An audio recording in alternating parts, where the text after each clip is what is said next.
ریاست ہوگی ماں کے جیسی، ہر شہری سے پیار کرے گی۔ تو یہ نظم جو ہے، یہ اعتزاز احسن صاحب نے اسے لکھا۔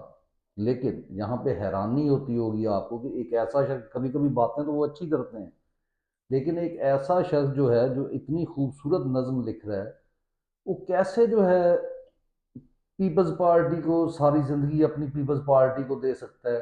یعنی وہ شہری کے بنیادی حقوق کی بات کر رہا ہے، وہ بتا رہا ہے کہ ریاست ہوتی کیسے ہے، وہ ایک پڑھا لکھا شخص ہے اور کئی حلقوں میں کریڈیبل بھی ہے۔ لیکن جناب یہ کیوں ہے ایسا؟ کیوں؟ اس کی وجہ یہ ہے کہ یہ جو آپ کے ملک میں سسٹم چلتا ہے، یہ جو کمپنی بہادر ہے، یہ ہمیشہ سے یہ چاہتی ہے کہ آپ ہیرو بنیں۔ آپ جناب اشفاق احمد صاحب کی طرح بھی آپ کا نام ہو، آپ کا نام جناب عمران خان کو، یہ پوری اسٹیبلشمنٹ ہیرو سمجھتی رہی ہے۔ ان کا باپ ضیاء الحق جو ہے وہ بہت زیادہ عمران خان کا چاہنے والا تھا۔